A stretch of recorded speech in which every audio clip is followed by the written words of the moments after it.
All right, good morning and welcome. One of the things that I take a lot of joy in doing is talking to young people about their future. And it's a matter of great satisfaction for me that over the years I have been able to inspire a lot of young people to follow their dreams and to achieve success. So I thought that today I would talk to you about what I call my 6 fundamental laws of success, how to win. I want to quote to you a saying of somebody else who said that everything that is faced cannot be changed, but nothing can be changed unless it is faced. So first a word about what is a fundamental law. The law of thermodynamics is a fundamental law. The law of gravity is a fundamental law. The law of flight, of aerodynamics, is a fundamental law. There are 4 principles that decide what is a fundamental law. Number 1, fundamental laws are fixed and they don't change for anybody. Fundamental laws change for no man or woman. Number 2, fundamental laws always give the same result. If you follow the fundamental law, you always get the same result. Gravity always pulls you towards the earth. No one can jump off a building and expect to fly upwards. You always come down to the earth. Number 3, a principle about the fundamental law is you didn't make it, so you can't break it. And number 4, to benefit from a fundamental law, you have to pay the price. To benefit from a fundamental law, you have to pay the price. And therefore, only those who follow the fundamental laws can succeed. Success is not magic. Success is a combination of 3 things. Number 1, passion. Number 2, expertise. Number 3, a return. So for the success cycle, you need to ask yourself 3 questions. The first question is, what are you most passionate about? And number 2, are you the best in the world at doing that thing? And number 3, what is your return from that? For example, I might say I'm passionate about flying. So you ask me, well, do you know to fly? Do you have a license? I said, no, I don't have a license. Then you ask me, do you have a plan to join a flying school and get a license? So I say to you, well, not immediately, I don't have any such plan. So then it means that I am passionate about seeing other people flying.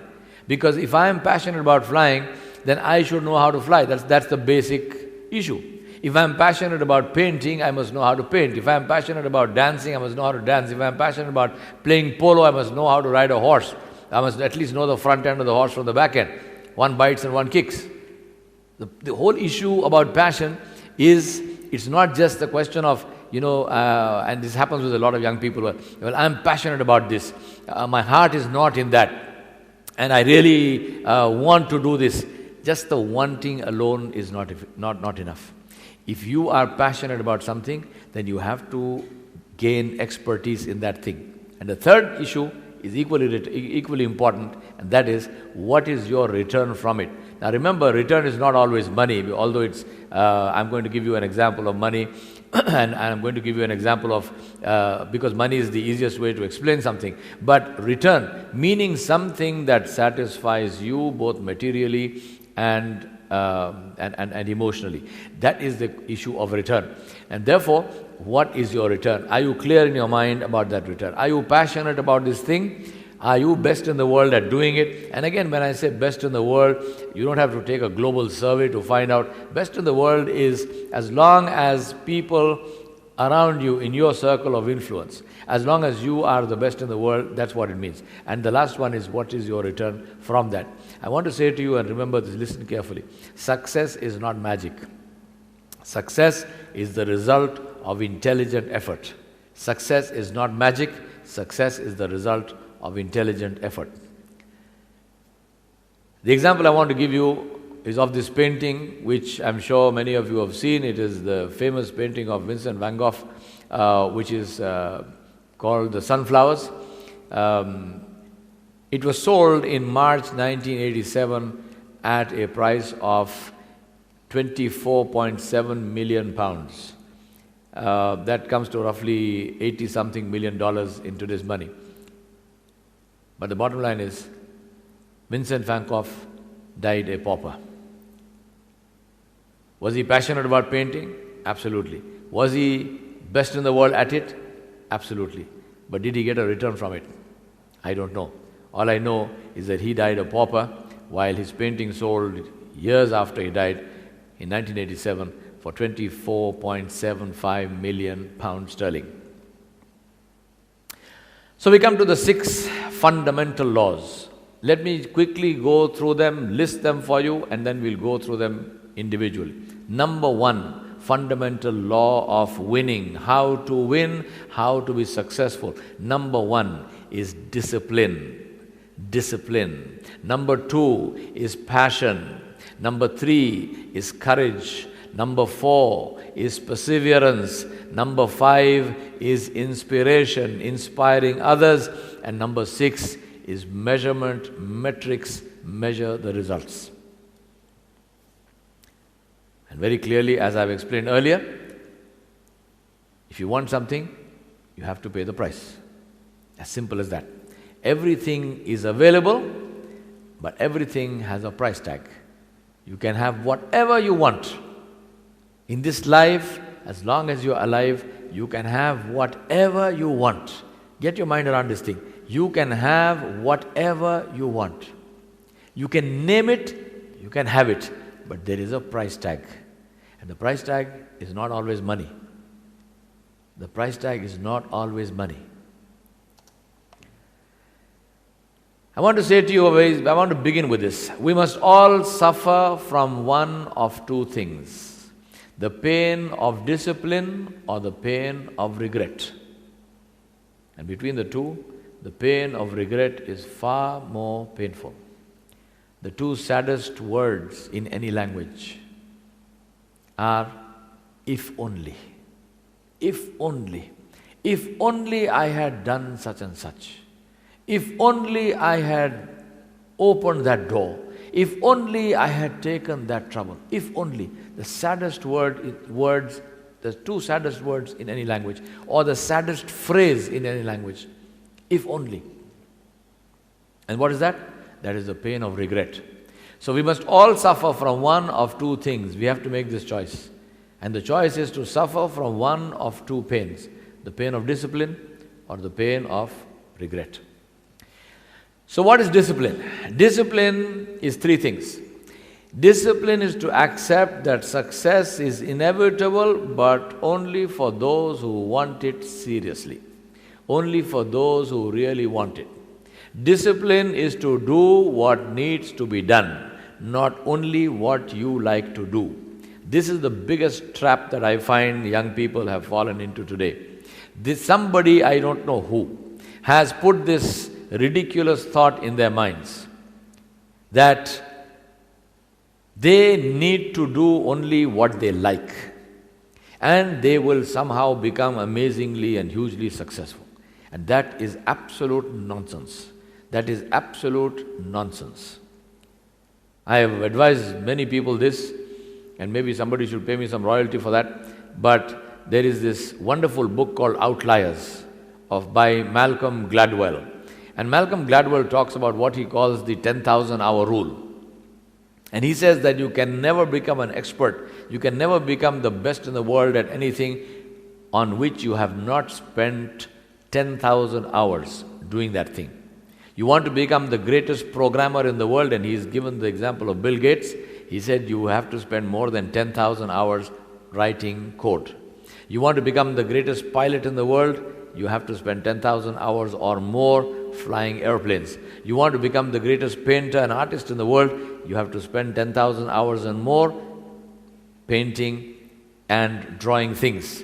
And that applies across the world. You want to become the greatest speaker in the world, reaching the hearts of people, you have to spend 10,000 hours or more public speaking. I did some sums for myself, and I came up with the number of 25,000 hours that I have spent till now. The point I'm making is, to be very clear, discipline is to do what needs to be done. And that means that some of what needs to be done will be something that I don't really like to do. But discipline is to do it. And as we said, we began with saying what?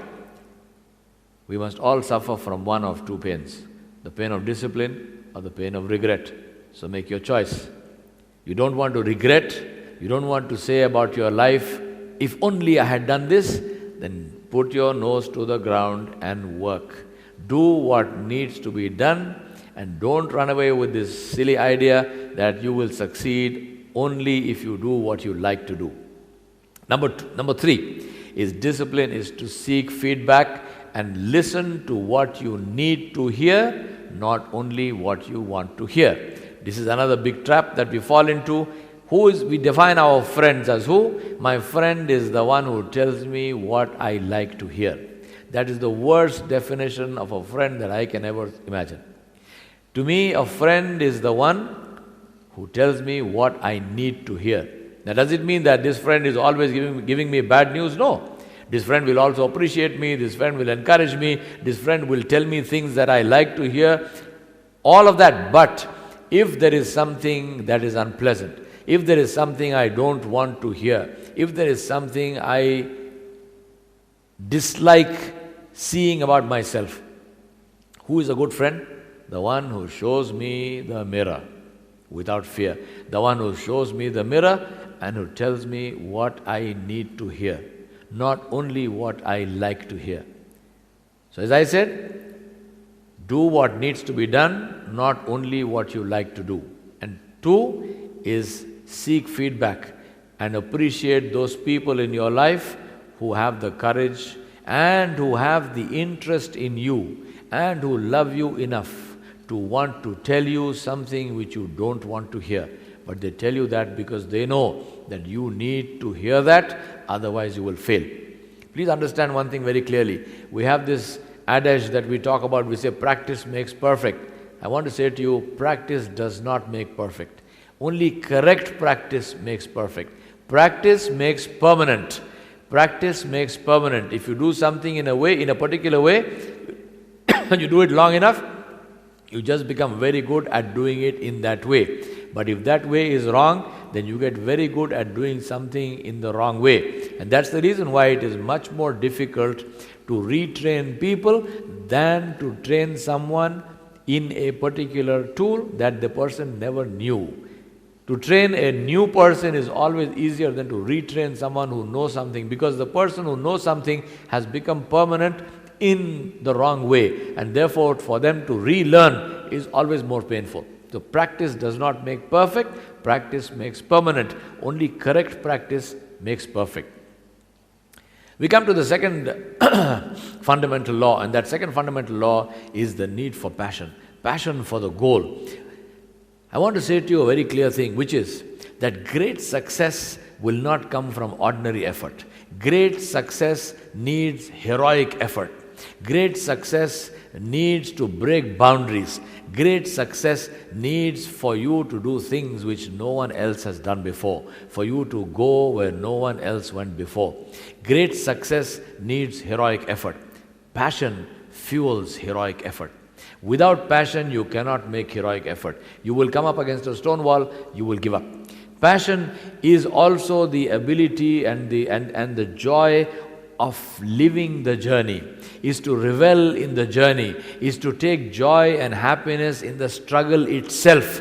And that is very important, because unless you take satisfaction from the struggle, you cannot reach the goal. The struggle itself will become painful and it will stop you. If you don't revel in the journey, if you don't take joy in the struggle, at some point you will give up.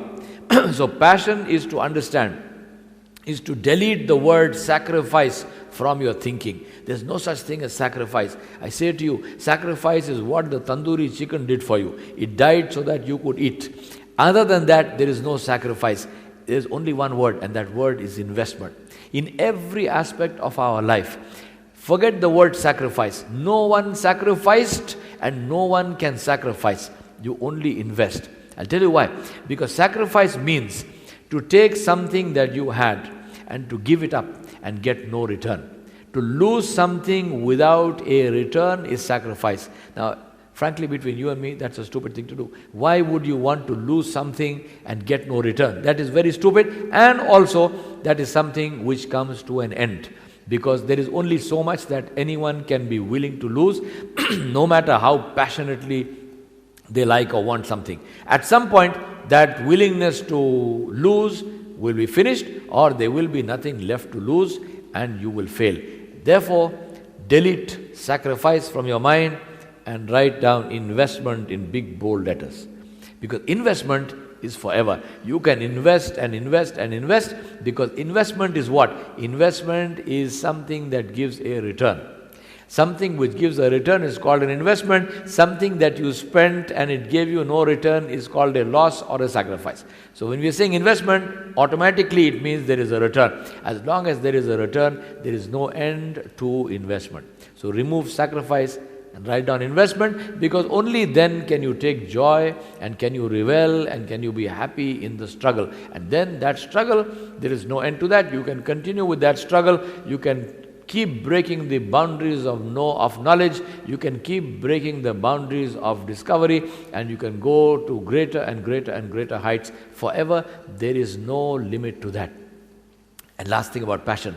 Passion is highly infectious. And that's a wonderful thing. And I'll tell you why that's a wonderful thing in a little while. But it's highly, highly infectious. So become the source of an epidemic. Become a virus that spreads passion all around yourself. Because passion itself is itself the payoff. Passion is itself the payoff. The one who is passionate about something is not looking for a payoff from somewhere else. He or she does that thing for the love of that thing. They would not, for example, you have these people who have car bumper stickers. I would rather be golfing. I would rather be fishing. I say to you, I would rather not be doing anything other than this. I would rather be doing this. This is my passion. My passion is to teach. My passion is to try to reach the hearts of people, and I would rather not be doing anything else. If I was fishing, I would probably be talking to the fish. Number 3 is courage. What is courage? Courage is to care more than others think is wise. Courage is to risk more than others think is safe. Courage is to challenge yourself unnecessarily. I'm deliberately using that term. Courage is to challenge yourself unnecessarily. What is the meaning of unnecessarily, challenging yourself unnecessarily? It means that most people respond to the environment. They improve a product because there was a complaint. They invent something because they see a need. But the person of courage will do when there is no need. Will improve the product only because they want to improve the product. The customer is satisfied with what they got, but the person of courage will say, no, I'm going to make it better. I'm going to give them more satisfaction. They don't even know what they want yet, but I'm going to give it to them. And that is the sign of courage to me. Take the example, for example, of Nokia. Nokia believed. Nokia was at one point the greatest success story in telephones. And Nokia believed that the secret of success was snazzy colors, cool ringtones, and so on. But then along came BlackBerry, and after that came the Android phones, flat, black, grey phones, but filled with apps. Now the question is, did the world stand up and say, we want apps? People didn't even know what an app was until someone wrote or created an app. People had no clue what they would. But the minute you created the app, people said, oh, this is what I want. Fantastic, this is what I want. And Nokia went down the drain and Samsung went up the mountain. Why? Because someone had the courage to say, let me improve unnecessarily. Let me create something unnecessarily. There's no necessity for it, but I'm going to create it, and thereby I create a necessity, and thereby I build a market for myself. And the last one is, courage is also intelligence. Courage is not to bang your head against a stone wall. Because when you bang your head, if you try to break a stone wall with your head, it's bad for the head, not for the wall. So courage is to pick your battles, because not everything is worth fighting for. Pick your battles, seek leverage, think and say which is the best place to put the fulcrum. Load is lifted not on the basis of the force that is applied on the lever, but on the basis of where the fulcrum is placed. And that's very important to remember that. So courage is to pick your battles, because not everything is worth fighting for. And final point, courage is to take the unpopular stand. Courage is not seeking popularity. Courage is to take the unpopular stand. Number 4, perseverance. You know the secret of life, and I strongly recommend that you read biographies. Read the biography of Nelson Mandela, for example, The Long Walk to Freedom, or J.R.D. Tata, Over the Blue Mountain. Read the biographies of great people who have achieved great things, and you will find one very important thing in that, and that is that it's not always the fastest person who wins the race. The person who wins the race is often the person who stayed in that race long enough. A lot of people who were very fast to begin with, they fell by the wayside. They got tired, they got discouraged and something, and they opted out.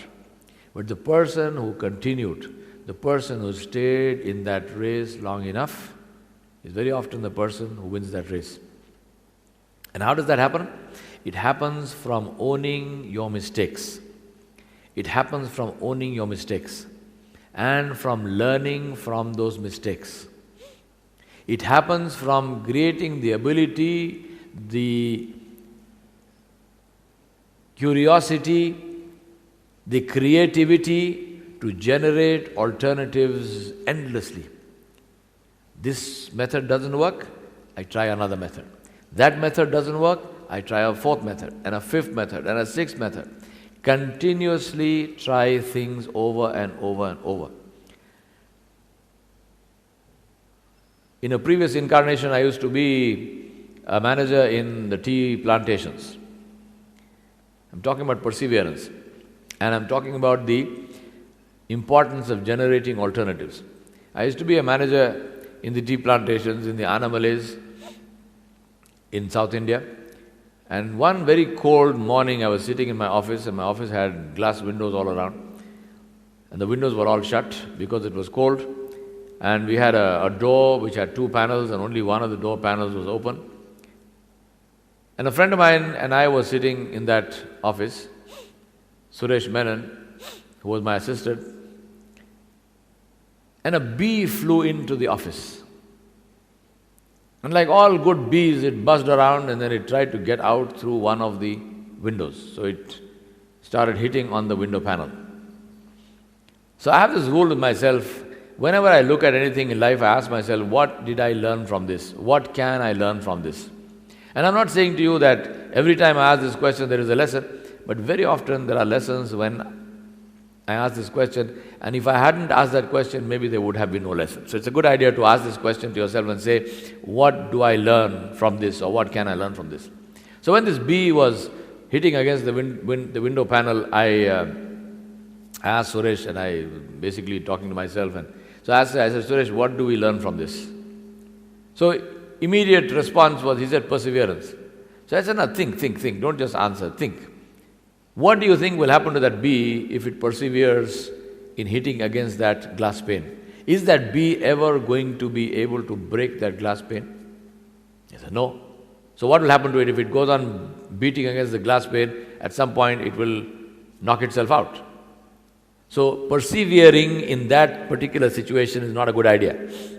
I'm saying this because very often we do something one way, and it fails. So we again repeat and we repeat and we repeat. But if you think about it, that's a stupid thing to do, because if you failed in one way, then more than likely that way is not the route to success.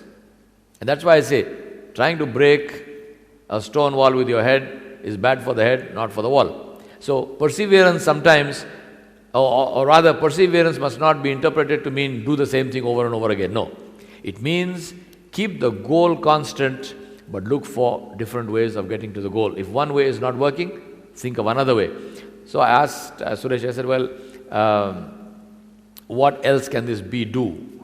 This bee wants to get out of this room, it doesn't want to be in our company, so what can it do? And as we were thinking, I thought to myself, and I spoke aloud and I said, well, how did it get into this problem? How did it get into this room? We said, through that door. We said, but that door is still open.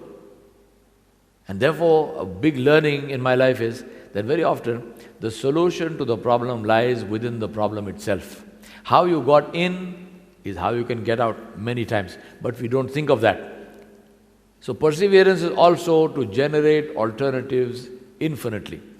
And very important, perseverance is the willingness to take the pain. Is the willingness to take the pain. A very good example of that is in the gym. If you want to build muscles, you have to pump weights, you have to lift weights, you have to pump iron. But the first thing that happens to somebody who starts lifting weights is pain. Every muscle in your body pains, every joint pains. And what many people do is they give up. And that's the reason why not everybody has a good body. But those who want to build muscle, they have to stick through the pain. And then the great secret of life, the pain is not forever. It's a hump. It's only while you get over that hump. And once you do that, then you get a lot of benefit from that effort. People who lift weights professionally, it's a joy for them. They say that Arnold Schwarzenegger was booked 6 or 7 times. He was arrested. And you know why? Because he broke into the gym to train. On a Sunday, the gym was closed, so he broke into the gym to train, and he got caught by the police. But imagine the passion of the man. So you don't become Arnold Schwarzenegger just like that, right? You want a body like that, you have to be prepared to persevere, and you have to be prepared to take the pain, and that applies across the board, not only for lifting weights. So to persevere is never to give up. I want to give you an example of perseverance, and it's an example, it's a product that all of you are familiar with, is Angry Birds. Now Rovio made Angry Birds, and everybody said, wow, this is an overnight success. But if you see the history of how Angry Birds was made, the success story was the 52nd time that they made that game. 52nd time. What does it mean? It means that 51 times they failed. But it's not just doing the same thing over and over again. They failed 51 times, but 51 times they learnt.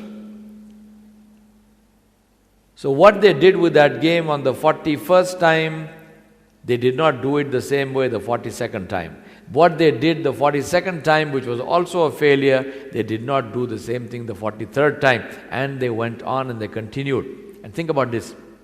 Now we know, once the game has succeeded, now we know that the 52nd time it succeeded. But think about that, the team that was working on Angry Birds, did they know that they are going to succeed on the 52nd time? So when they were on 47, did they know that we have got only that many and then we will succeed? No. They were working and they were failing and they were failing, but every time they failed, they improved it. Every time they failed, they changed something until they succeeded. So the key is, even when you are failing, and obviously there is no ticker there saying that you will succeed on this attempt, we continue and we continue to generate alternatives. We don't do the same thing again and again, but we do something which is different from the previous one, which is a new and better alternative. And therefore the question is, when we are talking about this, and I call it structured learning, what do you do with mistakes? When you make a mistake, what do you learn from that mistake so that you do not repeat that mistake? You know what is a stupid mistake? A stupid mistake is what stupid people make. And you know who is a stupid person? A stupid person is the one who makes a stupid mistake, right? And what is a stupid mistake? A stupid mistake is to do the same thing again. That's all it is. It is to do the same dumb thing again. And that shows that you are dumb. If you're not dumb, then why did you do the same dumb thing again? If something didn't work once, it means it will not work in that way. So change the way. Change the way. Don't make the same mistake over and over, because that just shows that you are stupid. We come to the issue of inspiration. And before we go there, I want to say something to you. One of the things that I do is, or at least people claim I do, is motivational speaking. I don't think it's motivational speaking, I speak. And if someone gets motivated, it's no fault of mine. And you know why I say that? Because I believe that it is not possible to inspire anybody. It is not possible to motivate anybody. Now you might say, well, that's a negative kind of approach. But it's not. I think it's a very real approach. That is the reality. The reality is that you cannot inspire anyone and you cannot motivate anyone. But then you might say to me, well, if you cannot inspire anyone, why do you say that inspiring others is a fundamental law? There is a need, and you must absolutely be able to inspire people if you want to succeed. How can you say that when you are saying that inspiration to inspire people is not possible? I'll tell you why. Ask yourself something. Think about this. A lamp does not light a room by doing anything to the room. A lamp does not light a dark room by doing something to that room. A lamp lights up the room simply by being itself, simply by fulfilling its own purpose in life. The lamp is not concerned about the room. The lamp is concerned about being a lamp. The lamp is concerned about emanating light, and thereby the room gets lighted. And that's the reality about inspiration, that's the reality about motivation. You cannot motivate others, even though you need them. You need to do that. You can't do it to them. You can inspire people by being inspired yourself. You can, and that's the reason I say only the inspired can inspire. If you are not inspired yourself, if you are a lamp which is not lighted, you cannot light anything else.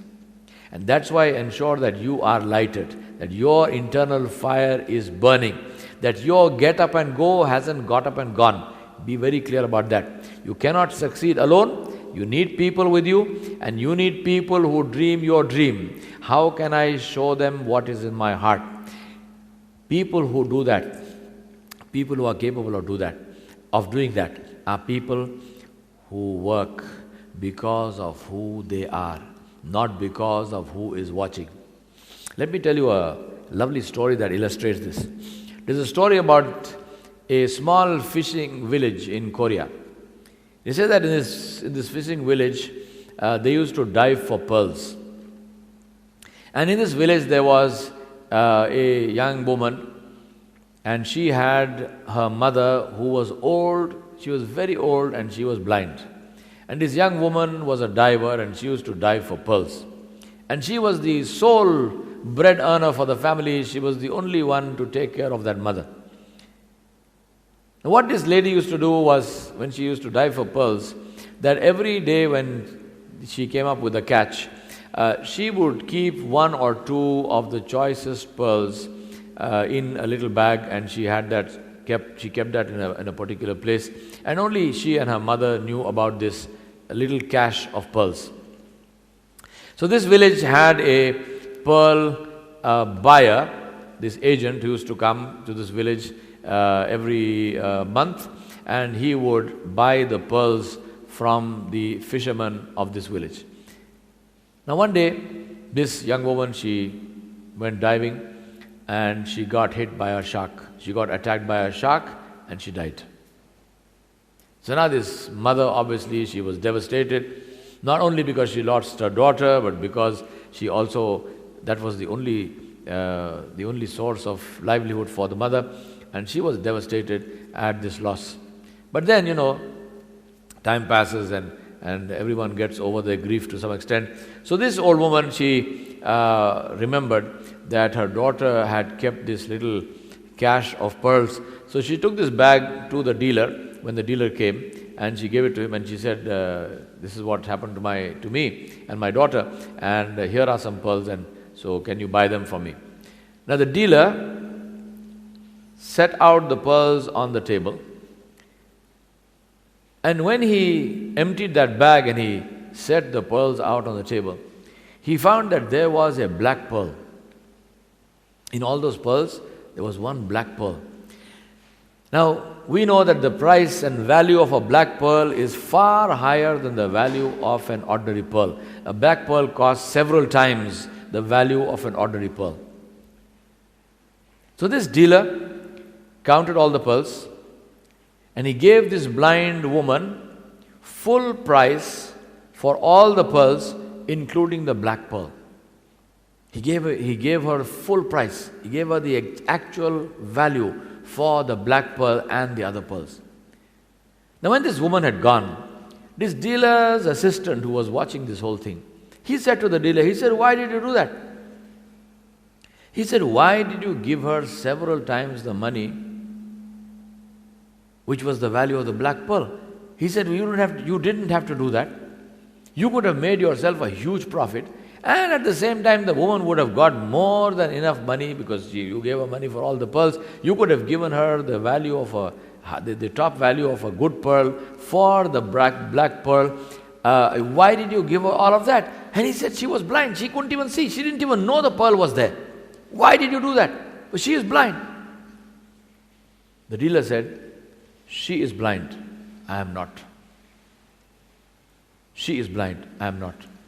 And that to me is a very inspirational story, because it shows me the importance of living and working not because somebody is watching, but because I know who I am.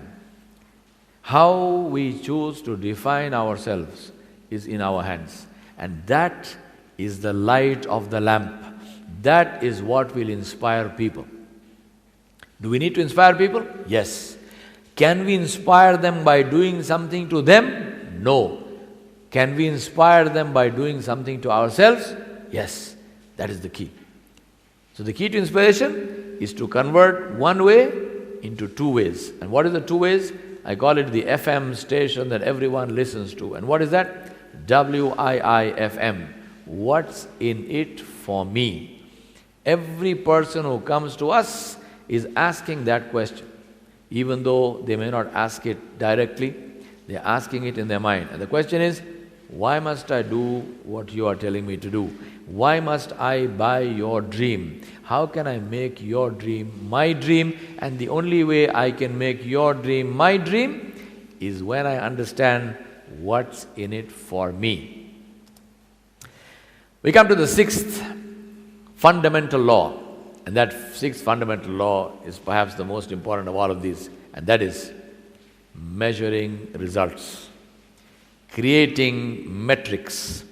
Because without metrics, it doesn't exist. As I say, what you cannot measure does not exist. Don't fool yourself. Don't say that I'm doing this great hard work. What is this hard work? Don't say, I think I'm on the road to success. How do you know that? How do you know?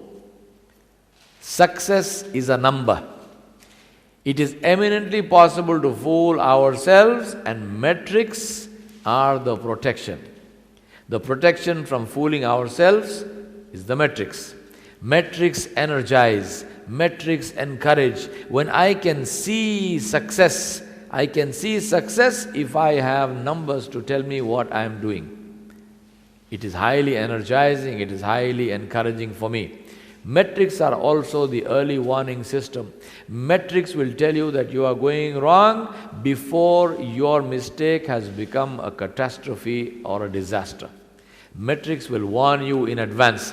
If you didn't have metrics, you would only know that you failed when you came apart. But if you have metrics, you will know that long before that time, and you will be able to take steps to correct your course of action. Finally, therefore, measure yourself, and the word I use is relentlessly. Relentlessly, mercilessly measure yourself. Don't be kind to yourself, because that is the worst cruelty. Don't be kind to yourself, because that's the worst cruelty. Be hard on yourself. Let the world be kind to you. You be hard on yourself. Hold yourself to the highest possible standards and measure yourself relentlessly. Create numbers, create metrics. The case of success story, I'll tell you. When I was in business school, we did a case study of the development of the Lexus, which was the luxury model of the Toyota. And it was a wonderful case study where we read about how the engineers of Toyota developed the Lexus. You know, they went to the owners of luxury cars. They went to people who owned Rolls-Royce and Mercedes and the upper end of the 7 Series of BMW and so on and so forth. And they asked these people questions which you would be amazed. For example, they asked them a question. They said, what does it feel like to sit in the back seat of a Rolls? They said, what does it feel like when the chauffeur or the doorman shuts the door of your Rolls and you get this very satisfying thump? They said, what does it feel when you floor the accelerator on a BM? You know, I have driven a BMW, and those of you who have driven BMWs, you know what it feels like, right? When you floor the accelerator, the car does this. It kind of goes and then goes zoom, right? It's like a horse which is gathering its muscles before it jumps, before it leaps the fence, right? They ask them these questions. They ask questions which are completely in the realm of feeling and the realm of philosophy. And they converted them into the most real of all real things. And what is that? That is an engineering drawing. They actually put a number on the answer to what does it feel like to sit in the back seat of a Rolls. Amazing, amazing success case study. Because that is how the Lexus got created, and the Lexus was, and I don't know what the numbers now, but it was the fastest selling, the most popular luxury car in America. Came out of people converting feeling statements into engineering drawings, actual measurements. I want to say to you that life is math. Life is an equation. Think about it like this. 2 plus 4 equals 6. This is life. We control one side of the equation. The other side is given to us. Any interaction. How do I get along with my boss? How do I get along with my mother-in-law? Whichever it is, right? Sometimes both are the same. How do I inspire people? This interaction is a combination of two things. What is in my control and what is a given, what is not in my control. So 2 plus 4 and this combination produces a result. Now think about that. Supposing I want to change that result. Supposing instead of 6 I want 10, and I have only 2 which is in my control. The 4 is not in my control, but I want 10 instead of 6. What do I need to do? I need to change my 2 to 6. So it becomes 6 plus 4 equals 10. It was 2 plus 4 equals 6. I want 10, so I put in my effort there, and my 2 becomes 6. So 6 plus 4 equals 10. Very important to understand this, because we control only one side of the equation. That is true, but whatever we choose to do affects the outcome. It affects the outcome. So many times people feel very helpless, and they say, well, what can I do? These are the cards that life dealt out to me. These are the things that happened. These are my circumstances. Because remember this, present circumstances do not decide whether you will win or lose. Present circumstances only decide where you need to start.